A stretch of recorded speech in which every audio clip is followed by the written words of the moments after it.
બાપુ આપણા સમાજમાં અંધશ્રદ્ધા કોને કહેવાય એ તમને બધાને ખબર છે? કોને ખબર છે? બોલો. આપણે જેમ કે આપણે મહાદેવની મૂર્તિ છે ને આપણે પથ્થર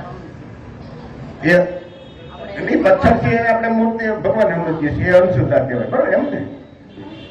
એટલે એમનું શું કહેવાનું છે કે પથ્થર એક પથ્થર હોય સરસ મજાનો, એને આપણે ઘડી નાખીએ અને ભગવાન બનાવીએ તો એ તો આપણે જ ઘડેલું છે મૂર્તિ, આપણે એની પાસે માંગીએ તો એ અંધશ્રદ્ધા કહેવાય એમ એનું કહેવાનું છે. આ વાત બિલકુલ સાચી છે. આપણા જે મહામાનવ થઈ ગયા ને એ ફોટા, એ બધા એક પણ આવી અંધશ્રદ્ધામાં નહોતા માનતા, એટલે એ લોકો આગળ વધ્યા અને કંઈક સમાજ માટે સારું કામ કરી ગયા. એમણે શું કીધું, ભાઈ તમે જ તમારો ઉદ્ધાર કરી શકશો, બીજું કોઈ ઉદ્ધાર કરી શકશે નહીં, આપણે જ આપણો ઉદ્ધાર કરી શકશું. અને એના માટે એમને રસ્તો બતાવ્યો કે આ 5 શીલનું પાલન કરો તો તમારો ઉદ્ધાર થશે. તો આવી બીજી ઘણી બધી અંધશ્રદ્ધાઓ છે. અંધશ્રદ્ધાઓ વિશે તમારામાંથી જે વિદ્યાર્થી છે, શું એનું નામ? સિદ્ધાર્થ કંટારિયા, એ તમને થોડીક અંધશ્રદ્ધા વિશે વાત કરશે. અંધશ્રદ્ધા એટલે એવી વાત કે જેનો કોઈ આધાર ન હોય, પુરાવા ન હોય, વર્ષોથી આવ્યો આવે આપણે કરતા હોય તો એને અંધશ્રદ્ધા કહેવાય. સિદ્ધાર્થ કંટારિયા.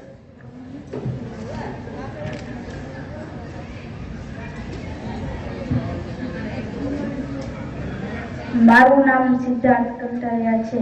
હું તમને આજે શ્રદ્ધા અને અંધશ્રદ્ધા વિશે કહીશ. કોઈ પણ ઘટના, પ્રસંગ કે વાતને વિજ્ઞાન, ગણિત અને પ્રકૃતિના નિયમો સમર્થન આપે છે. તર્કની એરણ પર ટકી શકે, પૂરી દુનિયામાં સ્વીકાર્યું હોય છે. ભજન, સત્યનારાયણ ભગવાનની કથા, કીર્તન, માનતા માનવી, ચાલતા જવું, માનતા માનવાથી પાસ થવાય નહીં તે સમજાવવું, દશામાનું વ્રત કથા, દશામાની નદી દરિયામાં નાખતી વખતે બહેનો મરી જાય છે. શ્રદ્ધા, આપણા દાદા દાદી મરી જાય પછી શ્રદ્ધા નાખે તો તેને કેમ મળે? બ્રાહ્મણને મર્યા પછી સજા પાથરીએ તો કોને મળે?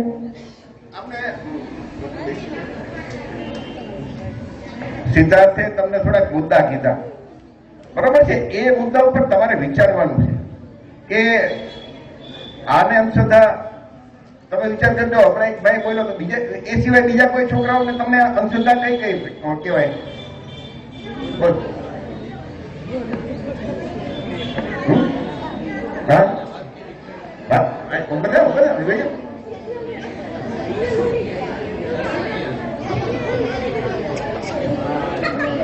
છોકરાઓ કોઈ સમજ નહીં બોલવાનું.